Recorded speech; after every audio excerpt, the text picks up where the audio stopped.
For decades, the World Cup was an entirely physical experience. You bought a paper ticket, walked through a concrete turnstile, and took a seat among tens of thousands of screaming fans. That physical environment demanded a physical ambassador. In 1966, England introduced World Cup Willie, a little lion wearing a Union Jack. He kicked off a 60-year tradition of national mascots. Willie's job description was simple: merchandising. The assignment was to draw a cute, two-dimensional national symbol that could be easily printed on tea towels, stitched into pennants, and sold at the gift shop. Throughout most of sports history, this made perfect sense.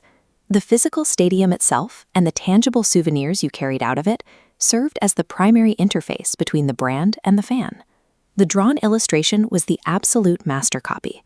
Every single product, whether a coffee mug or a stuffed animal, was a direct physical copy of that original drawing. But today's audience consumes the sport differently. A modern fan is far more likely to experience a tournament through rapid-fire highlights, creator videos, and endless social media feeds.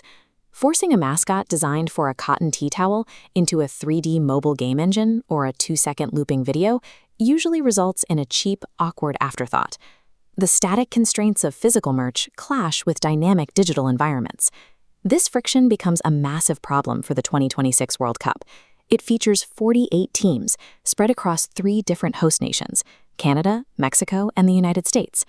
Relying on a traditional, localized merchandising strategy for a tournament of this complexity would result in a fragmented mess of competing souvenirs and disjointed intellectual property. FIFA saw this massive logistical cliff approaching.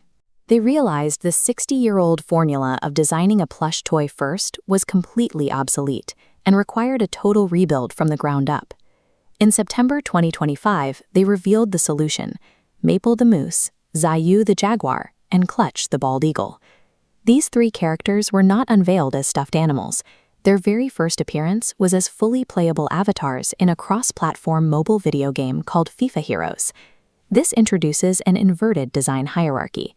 Instead of starting with a physical object, the strict requirements of digital screens dictate the entire design process. The playable, fully riggable 3D video game character serves as the master blueprint. Every angle, joint, and texture is built to perform inside a game engine first. A screen-native asset has to meet demanding technical constraints.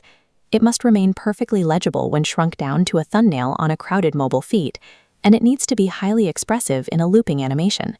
Because the 3D model comes first, the physical plush toy is no longer the foundational asset. It is simply a downstream byproduct, a physical derivative of the digital code. Designing for 2026 also meant solving a specific geopolitical challenge: creating a single, unified brand that represents 3 entirely distinct host nations at once. If FIFA had simply commissioned 3 independent national cartoons, they would have ended up with a confusing, fragmented aesthetic instead of a shared visual language. They solved this using systems design. That means building a logical rulebook for how the characters relate to each other long before anyone renders a single graphic. Instead of standalone drawings, they built a cohesive character roster. Each host nation gets a distinct animal, a specific kit color, and a designated position on the pitch. Maple keeps goal in Canadian red. Zayu plays scoreward in Mexico's green. Clutch plays midfield in US blue. Defining those roles, relationships, and structural rules up front elevates a group of random cartoons into a highly functional, shared intellectual property universe. FIFA has made a brutally honest calculation. They recognize that their next generation of fans will meet the World Cup on a phone screen, years before they ever step foot in a stadium. FIFA treated these mascots as functional digital assets with precise job specifications, abandoning the traditional role of a souvenir with a face. The most expensive mistakes in product design arise from unexamined decisions about what a thing is for and where it will live. Reversing a color choice is trivial compared to the cost of fixing a structural misunderstanding of the target medium. Identity, medium, and technical constraints like riggability must be locked in at the concept phase. That is the only window in the production pipeline where making structural changes is still free. To succeed in modern design, you have to define your digital constraints before you draw a single face. Get the system right first. The plush toy can wait.